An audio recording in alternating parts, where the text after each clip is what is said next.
US లో doctor గా స్థిరపడాలని అనుకుంటున్నారా? అయితే అతి తక్కువ ఖర్చుతో ఎగ్ ప్లస్ తో సాకారం చేసుకోండి.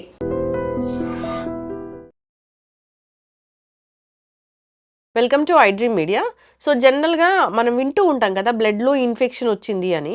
అసలు ఏంటి ఇది బ్లడ్లో ఇన్ఫెక్షన్ అనేది, ఎందుకు వస్తుంది, వస్తే ఎలాంటి లక్షణాలు కనిపిస్తాయి, జాగ్రత్తలు ఏం తీసుకోవాలి, దీని గురించిన పూర్తి వివరాలు తెలుసుకుందాం. మనతో పాటు ఉన్నారు ప్రముఖ internal medicine specialist doctor Rajesh Ukkala గారు. డాక్టర్ గారు నమస్తే అండి. నమస్తే మా. డాక్టర్ గారు, ఈ మధ్యకాలంలో మనం ఎక్కువగా వింటున్నాం ఏంటంటే, బ్లడ్లో ఇన్ఫెక్షన్ వచ్చింది, నాకు ఇలాంటి లక్షణాలు కనిపించాయి, డాక్టర్ ట్రీట్మెంట్ ఇచ్చారు అని. ఈ ఇన్ఫెక్షన్ ఎందుకు వస్తుంది బ్లడ్లో అసలు? సో జనరల్గా ఇన్ఫెక్షన్ అంటే బయట నుంచి వచ్చే క్రిములు. ఆ క్రిములు లంగ్లో రావచ్చు, కామన్ ఎంట్రీ యూరిన్లో రావచ్చు. ఎందుకంటే ఈజీ యాక్సెస్ పాయింట్స్ బాడీలో కామన్గా ఎఫెక్ట్ అయ్యే ఏరియాస్. మనకి దెబ్బ తాకింది, ఎక్కడన్నా రోడ్డు మీద పడ్డాము, అక్కడ మైక్రో ఆర్గానిజమ్స్ చాలా ఎక్కువ ఉంటాయి. అంటే బ్యాక్టీరియా ఎక్కువ ఉంటుంది బయట, రోడ్డు మీద అంతా మురికి మురికి ఉంటుంది కాబట్టి దానిలోంచి ఈజీగా మనకి ఇన్ఫెక్షన్ అనేది వస్తుంది.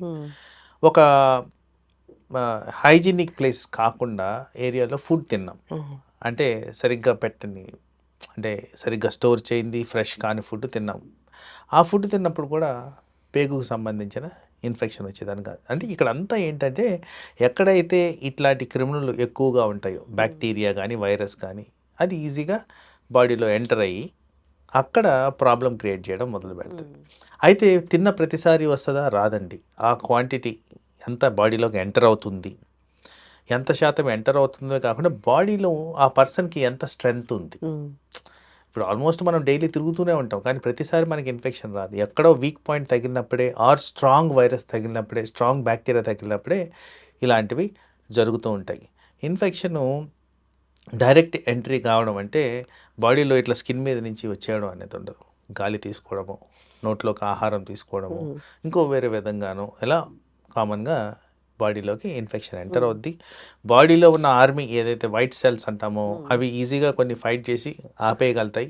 ఎక్కడైతే వైట్ సెల్స్ ఫెయిల్ అవుతాయో అప్పుడు ఇన్ఫెక్షన్ బాగా ముదిరి ఫీవర్ రూపంలో ప్రజెంట్ అవ్వడం, పేషెంట్కి వేరే రకాల సిమ్టమ్స్ కనపడడం, హాస్పిటలైజేషన్ అవ్వడం అనేది జరుగుద్ది. ఇప్పుడు బ్లడ్లో ఇన్ఫెక్షన్ వచ్చింది అంటే వైట్ బ్లడ్ సెల్స్ అనేవి అంటే ఉండడానికన్నా ఎక్కువగా కనిపిస్తూ ఉంటాయా?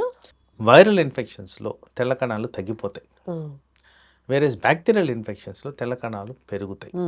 సో వచ్చిన ఇన్ఫెక్షన్ బట్టి మనకు అది పెరుగుతుందా తరుగుతుందా అనేది ఏర్పడుతుంది. దిస్ ఈజ్ జనరల్, ప్రతి దగ్గర ఇది అప్లై అవుద్దంటే అలా కాదు. కొన్ని కండిషన్స్, ఫర్ ఎగ్జాంపుల్ టైఫాయిడ్లో తెల్ల కణాలు పెద్ద పెరగవు. సో ఇన్ఫెక్షన్ బట్టి కూడా వేరియబిలిటీ అనేది ఉంటుంది. బట్ ఇన్ జనరల్ ఇది ఈ ప్రక్రియ. ఎక్కడైతే తెల్లకణాలు బాగా ఎక్కువ ఉంటే అది బ్యాక్టీరియల్ ఇన్ఫెక్షన్స్, ఎక్కడైతే తెల్లకణాలు తక్కువ ఉంటే అక్కడ వైరల్ ఇన్ఫెక్షన్ గురించి ఆలోచించాల్సిన అవసరం ఉంటుంది. ఇప్పుడు పెద్ద పెద్ద జబ్బుల్లో కూడా ప్లేట్లెట్స్ ఎక్కువగా ఉన్నాయి, రక్తం మలినపడింది అని చెప్తూ ఉంటారు డాక్టర్ గారు, అది ఎందుకు? సో ఇన్ జనరల్గా వీటిల్ని మెడికల్ టర్మినాలజీలో అక్యూట్ ఫేస్ రియాక్టెంట్స్ అంటాం. అక్యూట్ ఫేస్ రియాక్టెంట్స్ అంటే ఈ ప్లేట్లెట్స్ సరంగా పెరగడం, తర్వాత తెల్లకణాలు సరంగా పెరగడం, సిఆర్పి అనేది పెరగడం, ఈఎస్ఆర్ అనేది పెరగడం, థైరాయిడ్ పెరగడం, ఇట్లా చాలా డిఫరెంట్ రకాల మార్కర్స్ అయితే మన బాడీలో ఉంటాయి. So one of those markers are one of those manifestation ఏంటంటే ఈ ప్లేట్లెట్స్ పెరగడం కూడా. ఎందుకంటే ఏదన్నా ఇన్ఫెక్షన్ బాడీలో ఎంటర్ అయినప్పుడు ఆ ఇన్ఫెక్షన్ని తొలగించడానికి కణాలు ఫామ్ అవుతాయి. తెల్ల కణాలు, ఎర్ర కణాలు అన్నీ ఫామ్ అవుతాయి. అన్నీ ఫామ్ అయినప్పుడు ప్లేట్లెట్లు కూడా దాంతోపాటు పెరుగుతాయి. కాబట్టి ప్లేట్లెట్లు ఎక్కువగా కనపడడం అనేది జరుగుద్ది మనకి. ఓకే, ఇప్పుడు రక్తం శుభ్రపడాలంటే ఏం చేయాలి అని అంటారు? సో బేసిక్లీ రక్తం శుభ్రపడాలి అంటే ఫస్ట్ మీరు హెల్దీ లైఫ్ స్టైల్ మెయింటైన్ చేయాలి. సో హెల్దీ లైఫ్ స్టైల్లో ఇక్కడ ఏంటంటే టాక్సిన్స్ని మనం పెంచుకోకూడదు. టాక్సిన్స్ అంటే ఏంటి? ఆల్కహాల్, స్మోక్, అండ్ ఈ మధ్యకాలంలో ఈ పాన్ పరాగులు ఏవో వేసుకుంటున్నారు చూడండి, ఇలాంటివి వాడినప్పుడు డెఫినెట్గా ఆ టాక్సిన్స్ అనేవి విపరీతంగా బాడీలో పెరిగిపోతాయి. తర్వాత మీరు హెల్దీ లైఫ్ స్టైల్లో దీంట్లో చేయాల్సింది ఏంటి? ప్రాపర్గా డైట్ తీసుకోవడం, ప్రాపర్గా నిద్రపోవడం, ప్రాపర్గా నీళ్లు తాగడం. ఇవన్నీ చేస్తున్నారా లేదా? ఒకరోజు చేసి నేను మిగతా రోజు చేయనంటే కాదండి. వాటర్ చాలా ఇంపార్టెంట్, లాంగ్ టర్మ్గా చేయాలి. ఎస్, వాటర్ చాలా క్రూషియల్, వెరీ వెరీ ఇంపార్టెంట్. ఈ సర్క్యులేషన్ మెయింటైన్ చేస్తుంది కాబట్టి తద్వారా ఈ కిడ్నీలు, లివర్ ద్వారా ఫిల్టరేషన్ జరుగుతుంది కాబట్టి ఇది చాలా ఇంపార్టెంట్ రోల్ ప్లే చేస్తుంది. అసలు ఎన్ని లీటర్స్ ఆఫ్ రక్తం ఉండాలి మనకి? సో ఐడియల్గా బాడీలో అరౌండ్ 6 లీటర్స్ ఆఫ్ బ్లడ్ అనేది ఉంటుందండి. ఈ హిమోగ్లోబిన్ పర్సంటేజ్ అదంతా? హిమోగ్లోబిన్ పర్సంటేజ్ అనేది నార్మల్ రేంజ్ గురించి మాట్లాడతాం. పర్టికులర్గా విమెన్లో అరౌండ్ 12 to 14, మెన్లో కొద్దిగా ఎక్కువ 13 to 15 అలా ఉండడం జరుగుద్ది. బట్ ఆ రేంజెస్ అనేవి కామన్గా అరౌండ్ 12 to 14 అనేవి మెయింటైన్ చేస్తారు. హిమోగ్లోబిన్ చాలా మందిలో తక్కువగా ఉంటుంది డాక్టర్ గారు. మంచి ఫుడ్ తిన్నాగానే తక్కువగా ఉంటుందని చెప్తూ ఉన్నారు. పర్టికులర్గా విమెన్లో బికాస్ ఆఫ్ మెన్స్ట్రల్ లాస్ వల్ల వాళ్ళకి ఐరన్ డెఫిషియన్సీ రావడం, అది సరిగ్గా రీప్లేస్ కాకపోవడం, విమెన్లో వివిధ కారణాలుగా సరిగ్గా ఆహారం తీసుకోకపోవడం, ఉన్న ఐటమ్స్ కూడా ఐరన్ డెఫిషియెంట్గా ఉండడం, వీటి కారణంగా రక్తహీనత అనేది చాలా ఫ్రీక్వెంట్గా గమనిస్తూ ఉంటాం. మెన్లో అంత తక్కువగా హిమోగ్లోబిన్ ఉండడం అనేది మేము సాధారణంగా గమనించాం. బట్ అలా గమనించినప్పుడు తీవ్రంగా ఇన్వెస్టిగేషన్స్ కూడా చేయడం జరుగుతుంది. ఎందుకంటే మెన్లో కానీ బ్లడ్ లాస్ కానీ ఉందంటే ఎక్కడి నుంచో మేజర్గానే ప్రాబ్లం వస్తుంది అనేది మనం పసిగట్టాల్సిన అవసరం ఉంటుంది. ఇప్పుడు హిమోగ్లోబిన్ తక్కువగా ఉంది అంటే ఐరన్ డెఫిషియన్సీ ఉందన్నప్పుడు ఇన్ఫ్యూషన్ వరకు వెళ్ళాలా, లేదంటే సప్లిమెంట్స్తో సరిపోతుందా? ఇక్కడ ఏంటంటే ఫస్ట్ ఆల్వేస్ న్యాచురల్ పద్ధతుల్లో మనం తగ్గించుకోవాల్సిన అవసరం ఉంటుంది. సో ఐడెంటిటీ ఫస్ట్ ఆ ప్రాబ్లం ఎక్కడి నుంచి ఆరిజినేట్ అవుతుంది. నేను అన్నాను మెన్స్ట్రల్ లాస్ అని. మెన్స్ట్రల్ లాస్ ఎక్కువగా ఉందా, అబ్నార్మల్గా ఉందా అనేది ఒకసారి చూసుకోవాలి.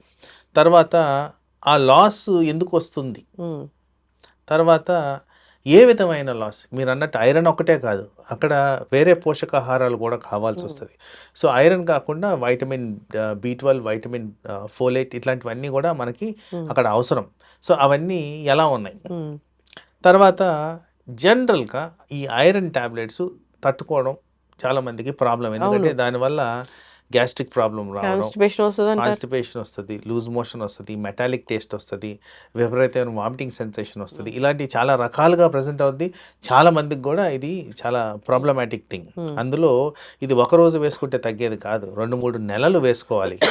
అలా మెయింటైన్ చేయడం కష్టమైనప్పుడు, విపరీతమైన రక్తహీనత ఉన్నప్పుడు అప్పుడు ఇంజెక్షన్స్ అనేవి కన్సిడరేషన్లోకి వస్తాయి. ఎందుకంటే ఇంజెక్షన్ చాలా ఎక్స్పెన్సివ్ ఉంది at this point of time. So అందరికీ అఫోర్డబిలిటీ రేంజ్లో ఉండదు కాబట్టి ఐడియల్గా న్యాచురల్ పద్ధతులు టాబ్లెట్స్తోనే నివారించడానికి ట్రై చేస్తాం. ఎక్కువగా చూస్తూ ఉంటారు డాక్టర్ గారు ఐరన్ డెఫిషియన్సీ? చాలా ఫ్రీక్వెంట్గా చూస్తుంటాం, very very frequent, particularly women. D vitamin deficiency కూడా ఇబ్బంది పెడుతున్నాయి. అంటే పోషక ఆహారాలు అనేవి మనం తినే ఆహారం నుంచి రావట్లేదు, ఇది ఎస్టాబ్లిష్డ్ ఫ్యాక్ట్. సో అందరికి అర్థం కావాల్సింది అంటే న్యాచురల్ పద్ధతులు తగ్గించాలంటే ఎన్రిచ్డ్ ఆర్ ఫోర్టిఫైడ్ ఫుడ్ తింటే కానీ మీకు అవ్వదు. అలాంటివి చేస్తేనే వస్తుంది. కానీ మీరేదో క్యారెట్ బీట్రూట్ తినేసి మొత్తం నార్మలైజ్ చేద్దామంటే అది రోజు ఏబీసీ జ్యూస్ తాగితే మంచిది చెప్పుకోవడానికి బాగుంటుంది. ప్రాక్టికాలిటీగా చూడాలి, నిజంగా ఎంతమందికి ఇది కరెక్ట్ అవుతుంది అన్నది కూడా కొద్దిగా అనలిటికల్గా చూసుకోవాలి. చక్కగా చెప్పారు డాక్టర్ గారు. ఏదేమైనా కానీ బ్లడ్లో ఇన్ఫెక్షన్ వచ్చిందంటే బాగా దురదలు వస్తుంటాయి, లేదా ఫ్రీక్వెంట్గా ఫీవర్ వస్తుంటుంది, ఇలా చెప్తూ ఉంటారు. ఒకసారి ఏదైనా ఇబ్బంది అనిపించింది అన్నప్పుడు డాక్టర్ని సంప్రదిస్తే అసలు ఏంటి అనేది వాళ్ళు చెక్ చేస్తారు. రక్తం శుభ్రపడాలి అనేది ఈ మధ్యకాలంలో ఎక్కువగా ఆ జ్యూస్లు ఈ జ్యూస్లు తాగుతూ ఉన్నారు. అలా కాదు, అసలు వాళ్ళు ఏం చెప్తారు దాన్ని బట్టి మనం ఎలాంటి ఆహార నియమాలు పాటించాలనేది మనం గమనిస్తూ ఉండాలి, ఫాలో అవుతూ ఉండాలి. చక్కటి ఇన్ఫర్మేషన్ డాక్టర్ గారు, ధన్యవాదాలు. నమస్తే. And for more videos, please subscribe to iDream. Please subscribe to iDream. Please subscribe iDream. And please subscribe to iDream. For more videos, subscribe to iDream. please like, share and subscribe to the channel. Congratulations, iDream. Subscribe to iDream. Subscribe to iDream. So subscribe to iDream Media. iDream ki iDream team andarki huge congratulations. Please subscribe iDream Media. Please subscribe to iDream. Subscribe iDream. Please subscribe to iDream. iDream అంటే నా కళల ఛానల్ను subscribe చేసుకున్న నోరు తిరుగుతలేదు, మీరైతే గంట గుర్తు కొట్టండి. For more such videos, please subscribe to iDream. Subscribe to iDream. Please subscribe to iDream. Please subscribe iDream Media. Please do subscribe to iDream. Please subscribe to iDream Media. For best entertainment and information, please subscribe iDream. And don't forget to subscribe to iDream.